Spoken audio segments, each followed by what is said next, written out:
बिस्मिल्लाहिर्रहमानिर्रहीम। मैं हूं उमर हयात खान और आप देख रहे हैं मेरा ऑफिशियल यूट्यूब चैनल। और आज के वीलॉग में कुछ इम्पॉर्टेंट खबरें हैं और इम्पॉर्टेंट खबरों के हवाले से आपको बताएं कि हुकूमत की जानिब से अपना घर के स्कीम के हवाले से, आशियाना जो स्कीम है उस हवाले से अहम ऐलानात सामने आए हैं। और इसके साथ साथ बात करेंगे हम इस अमेरिका, इसराइल और ईरान की जंग के हवाले से क्या इंपॉर्टेंट डेवलपमेंट्स अब तक हुई हैं। और फिर इसके साथ साथ एक और बड़ा अहम नुक्ता है कि साबिक वज़ीर आज़म इमरान खान के बेटे ने जो है वो प्रेस कॉन्फ्रेंस की है और उसमें उन्होंने पाकिस्तान के हवाले से क्या बातचीत की है, इस पर आज के वीलॉग में बात करेंगे। तो पहले हम यकीनी तौर पर जो इम्पोर्टेंट टॉपिक है वो ये है कि जो आसान शराइत पर घर बनाने के लिए, लो कास्ट हाउसिंग के लिए वो हुकूमत जो है कर्ज़े दे रही है। और इस हवाले से हुकूमत ने बड़ा अहम जो मामला है या बड़ी अहम स्ट्रेटजी जो है वो बनाई है। और अब पहले ये जो 35 लाख रुपए थे कि आप 35 लाख रुपए तक कर्ज ले सकते थे और 35 लाख कर्ज पर जो है वो 8% शरह सूद आयद की गई थी। लेकिन अब जो है वो इस 35 लाख के कैप को जो है वो बढ़ा दिया गया है। अब 1 करोड़ रुपए तक आप कर्जा ले सकते हैं और फिक्स जो है वो 5% जो है वो उस पर टैक्स होगा। और इस हवाले से ख़ास तौर पर सूबे भी इसमें शामिल होंगे, आज़ाद कश्मीर और गिलगित बल्तिस्तान को भी इसमें शामिल किया जाएगा। और ये बड़ी अहम डेवलपमेंट है कि जिन लोगों के पास अपना घर नहीं है और वो आसान शराइत पर ये कर्जा ले सकते हैं, 5% शरह सूद जो मिनिमम शरह सूद है उस पर कर्जा ले सकते हैं और अपना घर जो है वो बना सकते हैं। इसी तरह हम बात करेंगे कि जो डोनाल्ड ट्रंप जो है अमेरिका, ईरान, इसराइल जंग के हवाले से क्या कहते हैं। अमेरिकी सदर डोनाल्ड ट्रंप ने यह कहा है कि ईरान जो है वो डील करना चाहता है और लेकिन बोलने से डर रहा है। और हमने दुनिया में जो जंगें हैं वो रुकवाई हैं और 8 जंगें रुकवाई हैं और अब एक जंग जो है वो जीत भी रहे हैं। रिपब्लिकन पार्टी का एक कन्वेंशन था, उससे अमेरिकी सदर डोनाल्ड ट्रंप ने खिताब किया और उस खिताब में उन्होंने कहा कि ईरानी रहनुमा शदीद ख्वाहिश रखते हैं कि माहिदा तय पा जाए, लेकिन अंदरूनी और बैरूनी नताइज के खौफ से वो ऐसा नहीं कर पा रहे। वो ये कहने से डरते हैं कि कहीं उनके अपने लोग उन्हें ना मार दें। ईरानी क़यादत को यह भी खौफ है कि अगर मुआहिदा ना किया तो हम इन्हें ना मार दें। तो अब ये मामला है और डोनाल्ड ट्रंप ने कहा कि ईरान के तमाम रहनुमा सदर बनने के ख्वाहिशमंद हैं। और एक रहनुमा ने कहा, मैं सुप्रीम लीडर नहीं बनना चाहता, ऐसे ही ठीक हूँ। हम ईरान में जंग मुकम्मल करने के करीब हैं। B-2 बम्बार तैयारों ने ईरानी जोहरी तनसीबात, नेवी, फिजाइया सबको तबाह कर दिया है। और ओबामा ने ईरान की जोहरी हथियार हासिल करने की ख्वाहिश को मुमकिन बनाया और ये ख्वाहिश नाकाम होगी। अब उन्होंने डेमोक्रेट्स पर भी इल्ज़ाम लगा दिया कि जनाब उन्होंने इस ख्वाहिश को पाया तकमील तक पहुँचाया।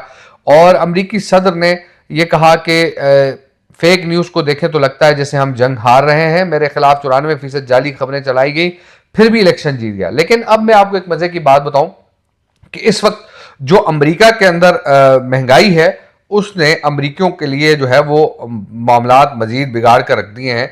और इंटरनेशनली जो ऑयल प्राइसेस की कीमतें बढ़ने से अमेरिका में भी बड़े पैमाने पर जो है वो मामलात ख़राब हो रहे हैं और वहाँ भी महंगाई हो रही है। अब पाकिस्तान में हम देख रहे हैं कि हुकूमत जो है वो सब्सिडी दे रही है और इस सब्सिडी की बुनियाद पर हुकूमत जो है वो मुख्तलिफ जो है वो चीज़ों को देख रही है। लेकिन अब हमें जो इंटरनेशनली नज़र आ रहा है वो यही है कि इस वक्त जो है वो ऑयल प्राइसेस जो हैं वो हाई हैं, कभी कम होती हैं, कभी हाई होती हैं। लेकिन जो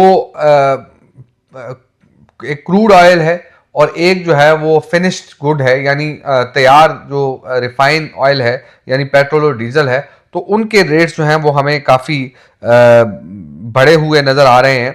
और अमेरिका के अंदर जो है वो इस वक्त सिनारियो बहुत ज़्यादा डिफरेंट है और अमेरिका में जो है वो महंगाई भी अपने उरूज पर पहुंच चुकी है। इसी तरह हम देख रहे हैं कि मुख्तलिफ जो ममालिक हैं अब वहाँ भी यही सिचुएशन है। बांग्लादेश की अगर हम बात करें तो वहाँ, और या फिर हम इंडिया की बात करें तो इंडिया में भी इस वक्त जो है वो ऑयल प्राइसेस जो है वो हाई हमें नज़र आ रही हैं।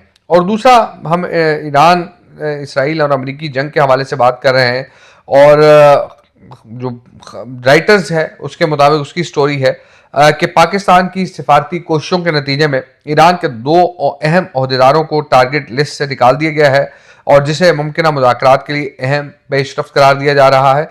ईरानी वज़ीर ख़ारजा अब्बास अरागची जो है वो और ईरानी पार्लियामेंट के स्पीकर मोहम्मद बाकिर कालिबाफ को पाकिस्तान की दरख्वास्त पर इस फहरिस्त से हटाया गया है। और पाकिस्तान ने अमेरिका से मौक़िफ़ इख्तियार किया है कि अगर ये अहम शख्सियात भी निशाना बन गई तो मुज़ाकरात का रास्ता मुकम्मल तौर पर बंद हो जाएगा। राइटर्स जो है उसके मुताबिक पाकिस्तान ने वाशिंगटन पर जोर दिया है कि सिफारती अमल को जारी रखने के लिए इन शख्सियात का महफूज रहना ज़रूरी है ताकि किसी मुमकिन मुज़ाकराती अमल को जो है वो आगे बढ़ाया जाए।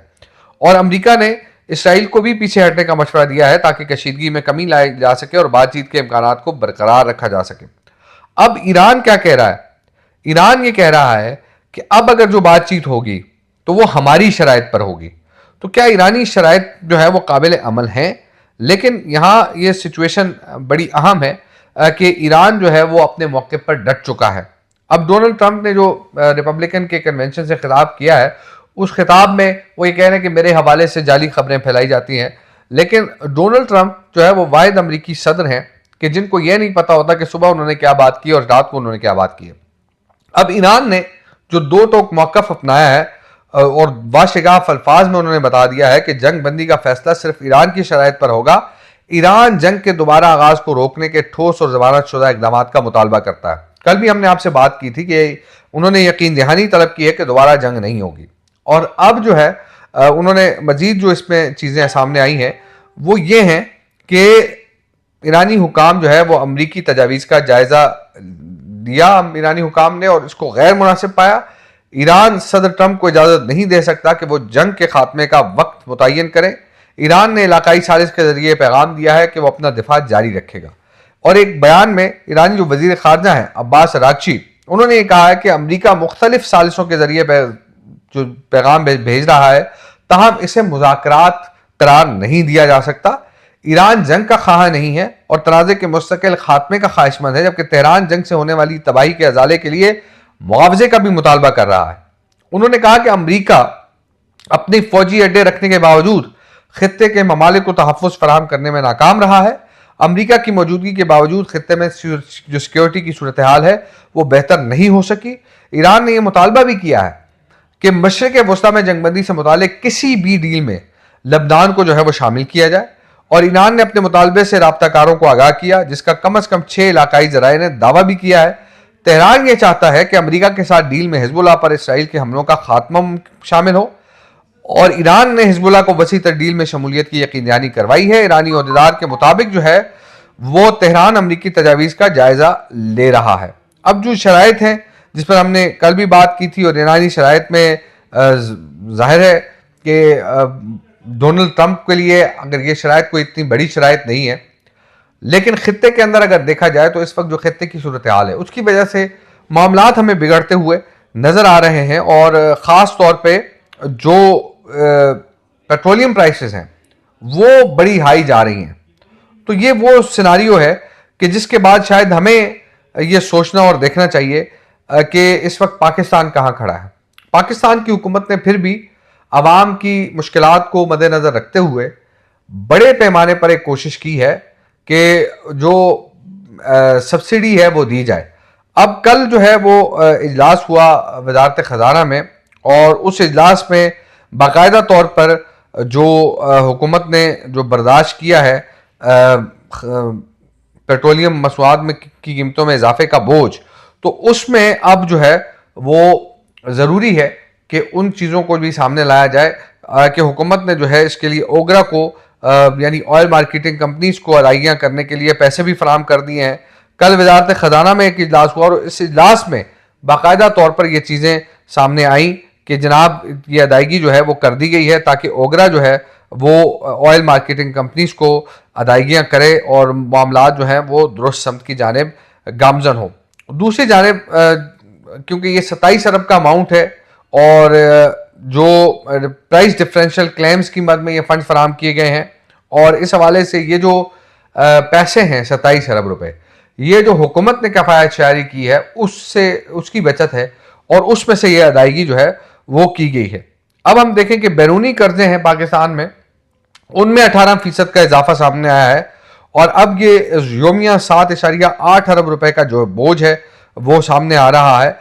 और जो फरवरी तक पाकिस्तान को मजमूई तौर पर रवा माली साल 5.86 अरब डॉलर की बैरूनी माली जो मावनत है वो हासिल हुई है और इसमें IMF की जानिब से मिलने वाली 1 अरब डॉलर की किस्त अगर शामिल कर ली जाए तो ये 6.76 बिलियन डॉलर जो है वो बन जाते हैं। और अब पाकिस्तानी करेंसी में इन कर्जों की जो मजमूई मालियत है वो 1904 अरब रुपए बनती है, और कर्जों के हजम में 91 करोड़ डॉलर का इजाफा जो है वो रवा माली साल देखा गया है। और अब इसमें जो कर्जे मिले हैं इसमें सिर्फ 9 करोड़ 22 लाख डॉलर जो है वो ग्रांट की मद में है, और बाकी जो है वो कर्जा है जिसकी पाकिस्तान ने अदायगी करनी है। और ये भी इम्पॉर्टेंट है कि जो इस वक्त हम सिचुएशन आलमी मामलात में देख रहे हैं कि जो पेट्रोलियम प्राइसेस हैं वो हाई हैं, गैस प्राइसेस हाई हैं, एलपीजी क्योंकि पाकिस्तान में ज़्यादा इस्तेमाल होती है तो एलपीजी के मामला जो हैं उसमें भी आइंदा आने वाले दिनों में जो है वो शायद थोड़ी हमें जो है वो किल्लत का सामना हो। तो इन तमाम चीज़ों को मद्देनज़र रखते हुए हम ये देखेंगे कि ये चीज़ें जो हैं वो किस तरह मैनेज करनी है। अब भारत में हम देख रहे हैं कि पेट्रोल का शदीद बहरान है, और अवाम जो है वो उनको ख़ास तौर पे मुश्किलात का सामना है। खलीज टाइम्स ने एक रिपोर्ट में इंकशाफ किया है कि गैस की शदीद किल्लत के बायस भारत के गरीब तबके को एक बार फिर लकड़ी और कोयला जलाने पर मजबूर कर दिया गया है। और इस हवाले से अगर देखा जाए तो ईंधन के हुसूल के लिए लंबी कतारें हैं वहाँ पर, और ये भी एक मामला है कि भारतीय रियासत गुजरात में ईंधन की किल्लत के खदशे के पैसे नज़र जो पेट्रोल पंप्स हैं उन पर पुलिस तैनात कर दी गई है। तो ये सारी ऐसी सिचुएशंस हैं कि जिनसे हमें नज़र आ रहा है कि मामलात जो हैं वो सिर्फ हम पाकिस्तान में इस वजह से कह रहे हैं कि पाकिस्तान की हुकूमत जो है इस जुमे को भी पेट्रोलियम प्राइसेस नहीं बढ़ा रही, पेट्रोलियम मसनूआत की कीमतों में इजाफा नहीं होगा। और ये बात जो है वो वजीर पेट्रोलियम ने कह दी है, और अब जो है वो ख़ास तौर पे मामलात जो हैं वो इस वक्त तक पाकिस्तान में जो है वो हम देख रहे हैं कि दुरुस्त हैं, और कोई इसमें हमें किसी भी किस्म की कोई जो है वो हमें शॉर्टेज जो है वो नज़र नहीं आ रही मौजूदा वक्त में।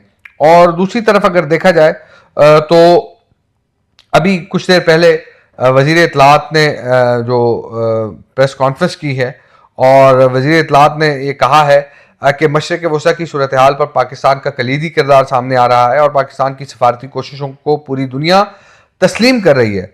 और अता तारन ने जो है वो इमरान खान और उनके बेटों को भी तनकीद का निशाना बनाया है, और जिस तरह उन्होंने प्रेस कॉन्फ्रेंस की है और उनके साथ इंडियंस भी बैठे हुए हैं, उनके साथ अलायदगी पसंद बलोच भी बैठे हुए हैं, तो ये जो है ख़ास तौर पे बड़ा इम्पोर्टेंट है।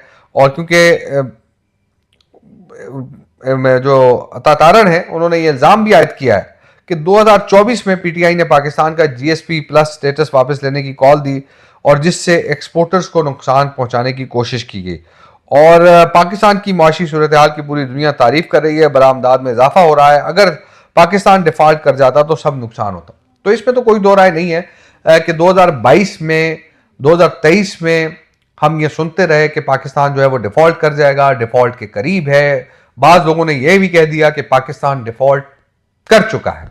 तो लेकिन इस वक्त तक जो है वो मामलात सही चल रहे हैं, दुरुस्त समत की जानिब गामजन है, IMF प्रोग्राम में भी हैं। दूसरी तरफ IMF ने जो है वो भी MEFP जो है वो शेयर कर दिया है, मेमोरेंडम ऑफ इकनॉमिक जो फ्रेमवर्क है वो भी शेयर कर दिया है। तो अब बाकायदा तौर पे इसके बाद पाकिस्तानी अथॉरिटीज़ की जानिब से जवाब जब जाएगा तो स्टाफ लेवल जो मुआहिदा है वो हो जाएगा, और पाकिस्तान को 1.2 अरब डॉलर जो है वो मजीद मिलेंगे, जिसमें 1 अरब डॉलर जो है वो EFF का है, और 20 करोड़ डॉलर जो है वो क्लाइमेट फाइनेंसिंग का है। तो ये चीज़ें भी अब बेहतर हो जाएंगी। तो यही मामलात हैं। लेकिन अब भी क्योंकि हम अगर देखें तो इस नहज तक हमारी मईशत कैसे पहुंची, ये भी इस पर भी बात करना ज़रूरी है। अगले व्लॉग में हम इस पर बात करेंगे कि मईशत जो है वो हमारी इस नहज तक कैसे पहुंची, किस किस ने गंद किया, और किस किस ने जो है वो मईशत को इस नहज तक पहुंचाया, इस पर बात करेंगे। अपना बहुत सारा ख्याल रखिए, दुआओं में याद रखिए। मुझे दीजिए इजाज़त। अल्लाह निगहबान।